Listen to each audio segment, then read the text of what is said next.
Om Sri Sai Ram. Today is Bhagawan Sri Sathya Sai Baba's Maha Samadhi Day, that is 24th April 2020. On this special occasion, I would like to recap the great story narrated by Bhagawan Sri Sathya Sai Baba in a book, My Dear Students, Volume 2. In the Divine Discourse on 26th March 1993 at Tribinda. So this is a story narrated by Bhagawan Sri Sathya Sai Baba about Mansoor, a great martyr.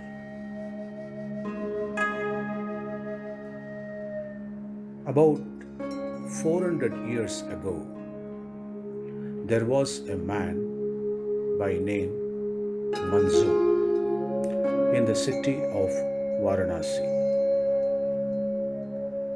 By virtue of his good samskaras, that is, inherited tendencies, and his preceptors' teachings, he had developed firm faith in the Vedic dictum Aham Brahmasmi, that is, I am God.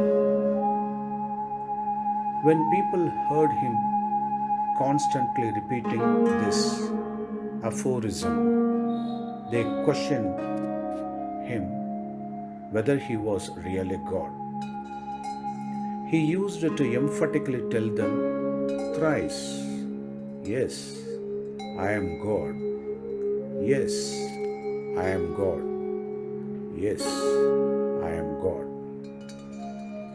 In the course of time, he became the target of envy and hatred among the prominent men in Varanasi, including Vedic scholars and heads of religious institutions. They went in a body to the king of Varanasi and complained against Mansoor, saying that he had no knowledge of Sanskrit or scriptures, but was going about shouting, I am God, I am God, I am God, thereby insulting eminent scholars and pandits.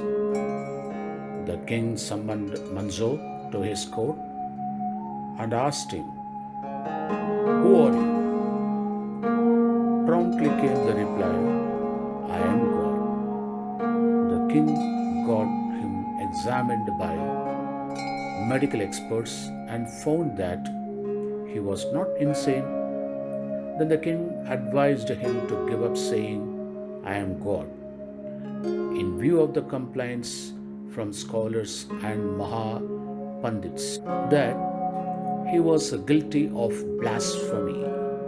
Mansoor firmly refused to obey the king's command and declared that he would sooner give up his life than forswear his unshakable faith and firm conviction in his oneness with the divine. He questioned the king boldly, why do you want me to give up the truth? The truth is I am God.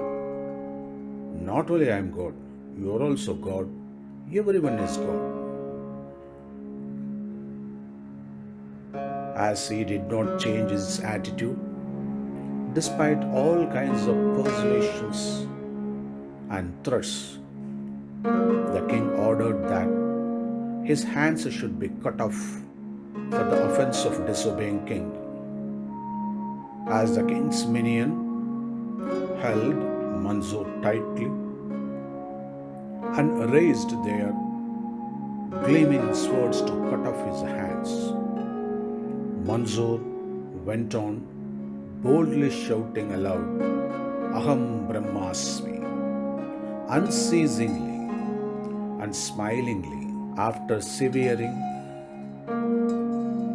both his hands, The executioners went to the king and reported that Mansoor was fearlessly and smilingly repeating his declaration even after his hands had been cut off and he was bleeding profusely. The king went to the scene of Mansoor's ordeal and found that the place was reverberating with the sacred sound of Aham Brahmasmi, coming unceasingly from the tongue of the smiling Mansoor, as well as from the blood flowing profusely on the ground from his hands.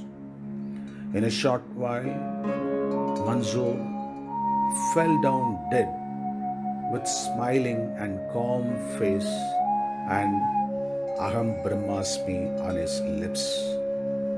The king was deeply moved and he prostrated at the feet of Mansoor. He sent for the scholars, priests, pundits, and heads of religious institutions who had complained against the saintly Mansoor. On their arrival, he reprimanded them, saying, "What is the use of your bookish learning? You could not recognize or understand the greatness of Mansoor. He was a man who established unity in thought, word, and deed. You don't practice what you read, what you teach. You are all a pack of conceited bookworms, envious of truly great persons. Misled by your complaints, I have committed the sin of virtually murdering such a saintly person. However, he has become a martyr in upholding the highest truth of Aham Brahmasmi in order to teach you a lesson and to provide a source of inspiration to you and your progeny. I am building a memorial for Mansoor in your Agraharam itself. The criterion for true devotion is not proficiency in scriptures or routine performance of so-called spiritual practices, but the realization of the divinity in oneself as well as in all others, which can be attained only through steadfast adherence to truth, purity of heart, and universal love. Where there is Chitta Suddhi, purity of mind and heart, there will be Jnana Siddhi, attainment of wisdom. One with Chitta Suddhi need not go to the forest or pilgrim centers in search of God. He will find God in himself and in others too. Jai Sai Ram.